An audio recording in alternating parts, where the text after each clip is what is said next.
Welcome back to Cruising Off Duty, soon to be rebranded to Bowmans-woods. We have some kind of big life changes we want to explain and why we're rebranding. So, world events. Yeah. We're not going to get into politics, etc., but the idea of sailing a boat around the world right now doesn't sound nearly as appealing as it did when we first came up with the idea, like 15 years ago. Yeah. Had we been able to go 10 years ago, great. But now things are changing so much, so quickly. Like even some South American countries that were like top 5, 10 lists of places to go are now, don't go anywhere near them. And we're just gonna now wait and see how things evolve internationally before we maybe revisit that idea. But we gotta do something, so for now, we're doing this. Yeah. So the news is we took the money that we were gonna spend towards a catamaran. Our plan was to live on a catamaran. If you're new to the channel, this would be news to you, but we planned to buy a catamaran. We were thinking in the high 40s to 50 foot range. It was going to be expensive, and we know boat means break out another 1,000. So there's a lot of money outlaid for a boat. And our concern was we get halfway around the world. If some world conflict breaks out, we'd probably have to run to the airport and fly back to our safe harbor home. And then our boat would get left behind and we would never get our money back, or the boat would be gone. Yeah. And if we stayed there trying to save our boat, then we could get arrested as a spy or something if we're in the wrong country. So we said that's just not worth it. Like this was our life savings we were going to put into our boat. Yeah, and like everything. Yeah. Our whole equity was going to go into that idea. So we talked about it in December and we said, what would we do if we weren't going to sail around the world? And Janice said, we should buy some rural property and build an off-grid house. And I was like, that is an adventure all on its own. Yeah. So that's what we've done. We've bought 155 acres. We'll actually do an episode at some point about things we learned trying to buy rural property, because we made some mistakes along the way, but that's not for this video. We learned a lot since, well, we could also call this winging it in the woods with the Bowmans, because before pretty much Christmas, it never crossed our mind to buy rural property. Yeah. And we got to do something. He's retired. He's not going to sit at home in our other house and do nothing. Yeah. I postponed my resignation by a year just till we know what's what, because I was initially going to be gone in February, and we were supposed to start this world travel idea now. Anyway.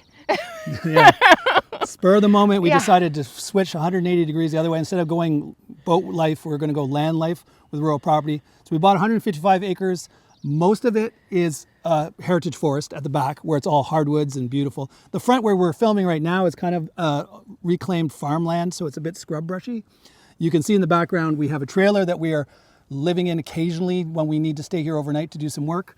I bought a brand new tractor, bought a brand new pickup truck. Over off screen, there's a 14-foot dump trailer. As you can see on the edge, we bought a 40-foot high cube sea can so that we could store all our stuff.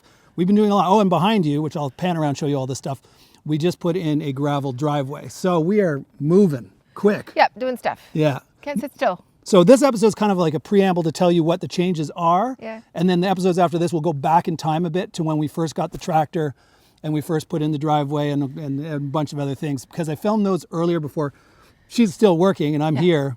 So it was hard for us to get time together on a nice sunny day to film this. Why are we changing the channel name, and why are we, in essence, rebranding away from a sailing channel to a off-grid living channel? So that is the plan. We plan to build here, and we want to do as much solar as we can to live sustainably.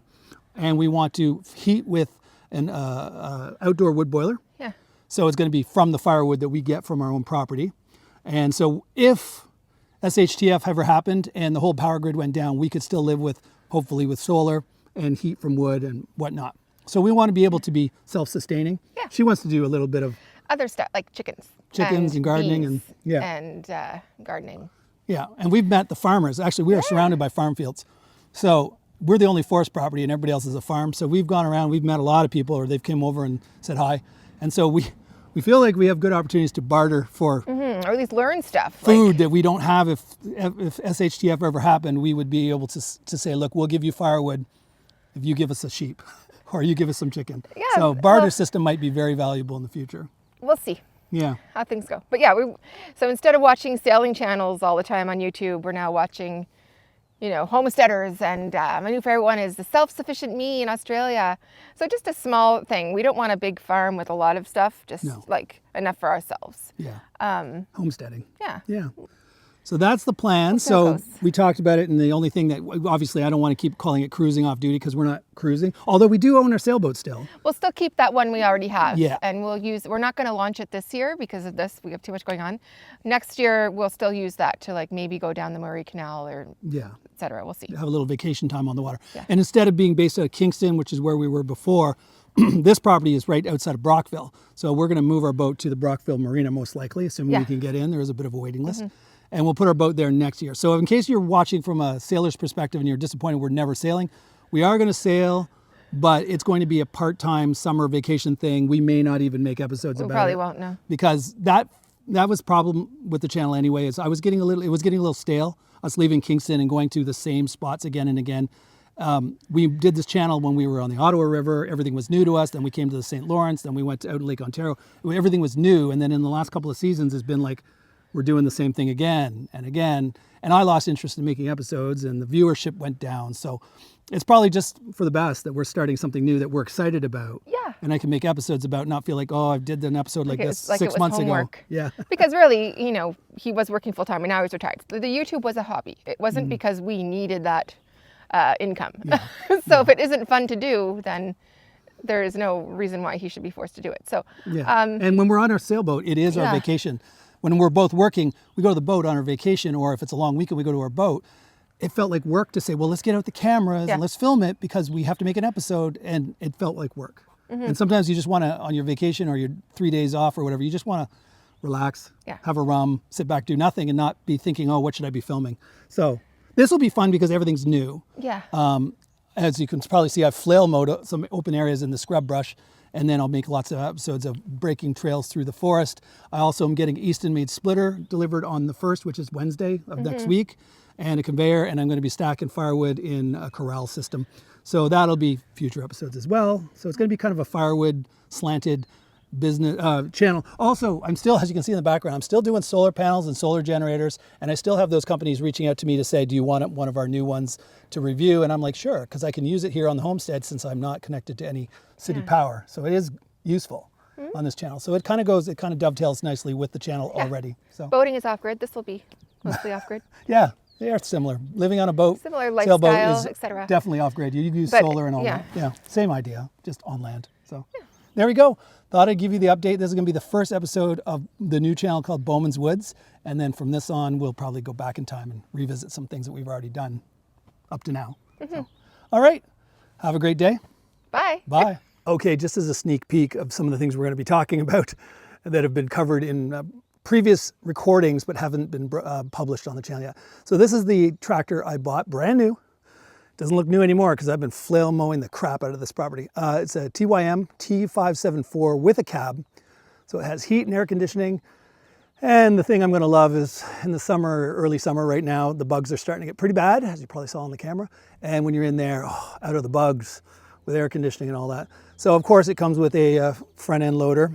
They welded on 3 hooks. That's not standard. I had them do that because I've already used it once, very valuable to lift things with chains. And you can hook onto those hooks.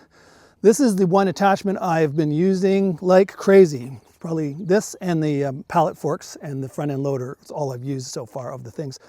This is a Del Morino from Italy flail mower, and I have just absolutely loved this thing.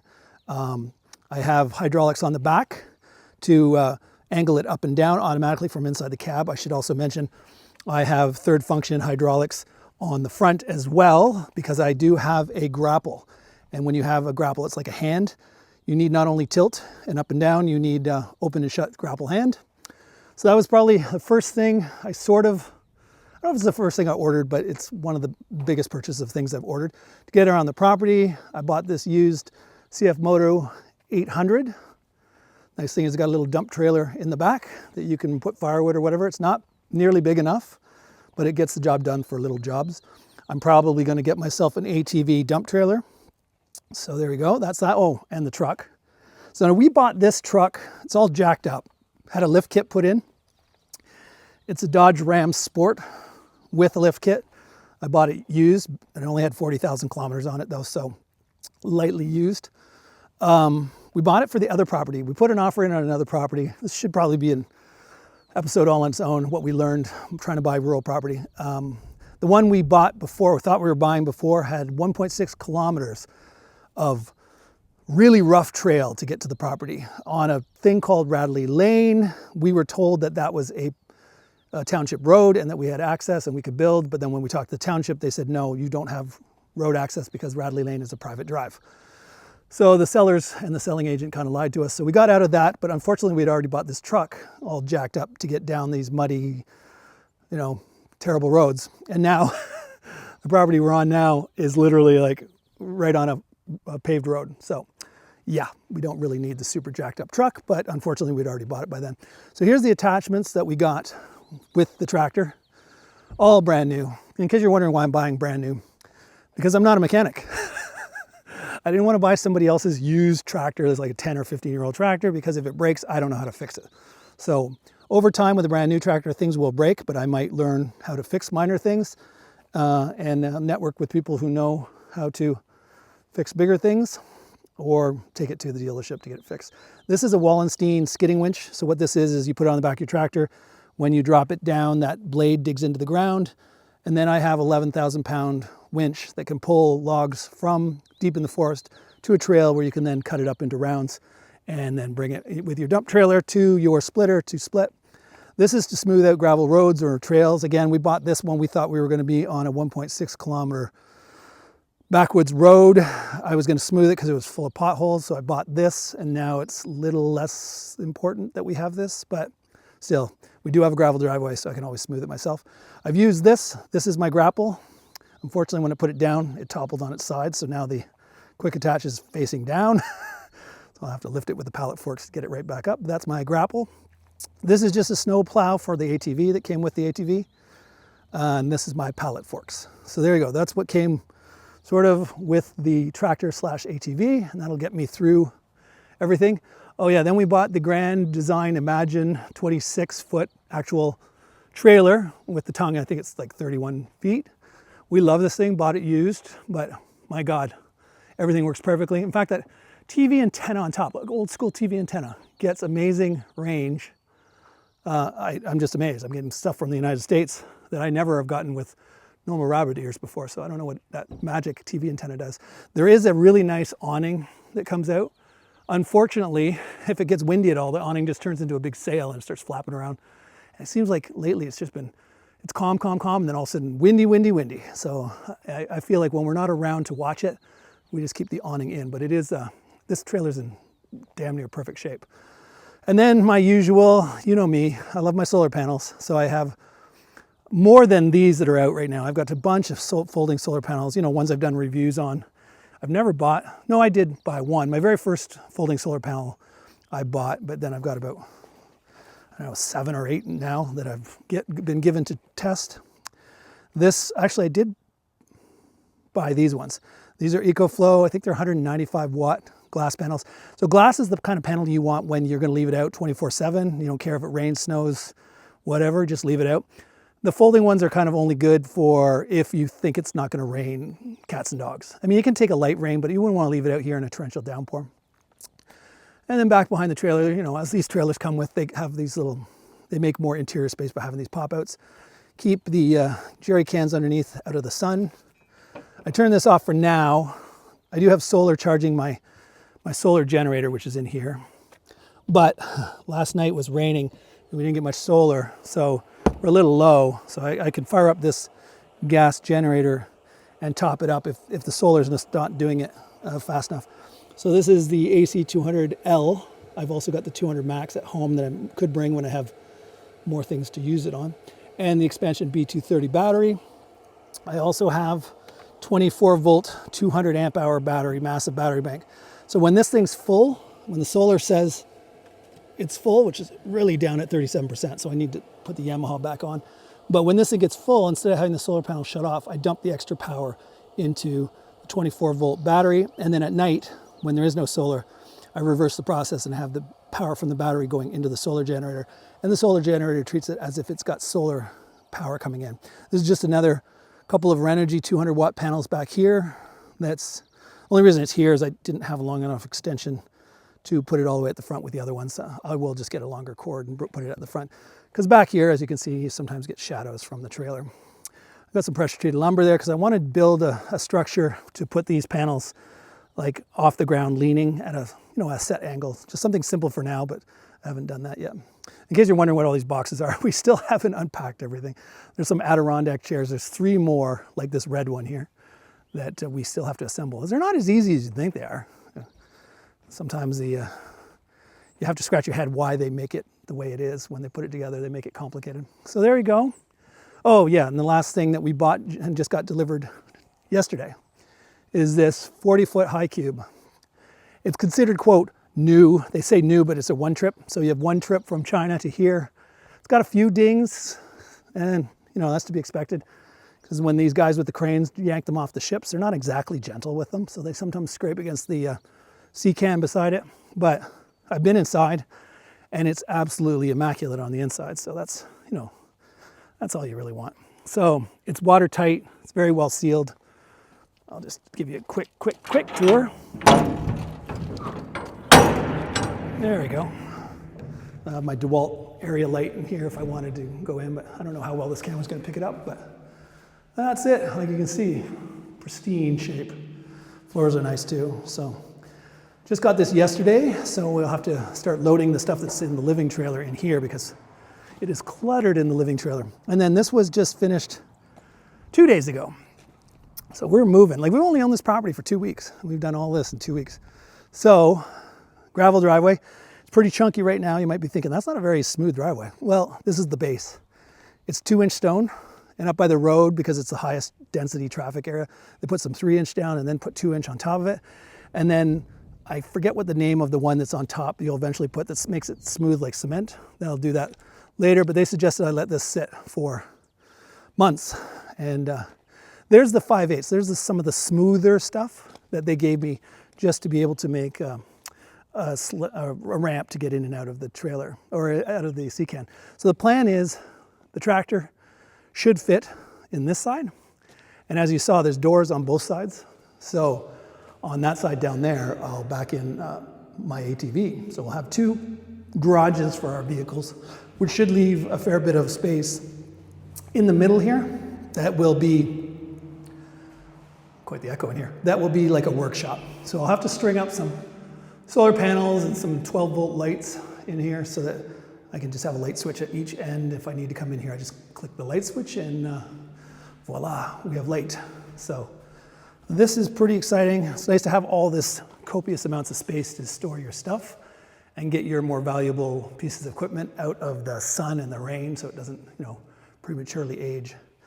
And with my front end loader, I'll have to get rid of all this dirt. Like I said, this driveway was only built 2 days ago, and they just brought a backhoe in here and dug. Now there is an episode where you're gonna see, I tried to dig it myself with my front end loader of my compact tractor. Bad idea. If anybody says you can dig your driveway with your own front end loader of your compact tractor, don't do it, because you hit roots, you hit rocks, you hit other things, and you go into moving along with your tractor, and then bam! Tractor comes to a dead stop.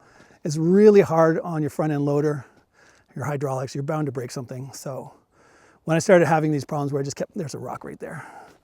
You can see some bedrock that's in the middle of the dirt. So pay the little extra money, get somebody with a professional, excavator to come in and dig it properly for you, nice and even. You'll thank me later.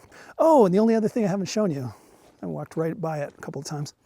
Probably saw it in the background. It's like, Craig, you're missing the trailer. So that's my 14-foot dump trailer back here. Funny story while I'm walking over there. So I bought this brand called Iron Bull because it's built super, super, super strong. Really thick steel, has a great reputation. And then the company I bought it from down near London called Blue Water Trailers, I hate to give them even the advertising, they took off all the logos that said Iron Bull. In fact, the only way you can tell it's an Iron Bull is this ironclad warranty.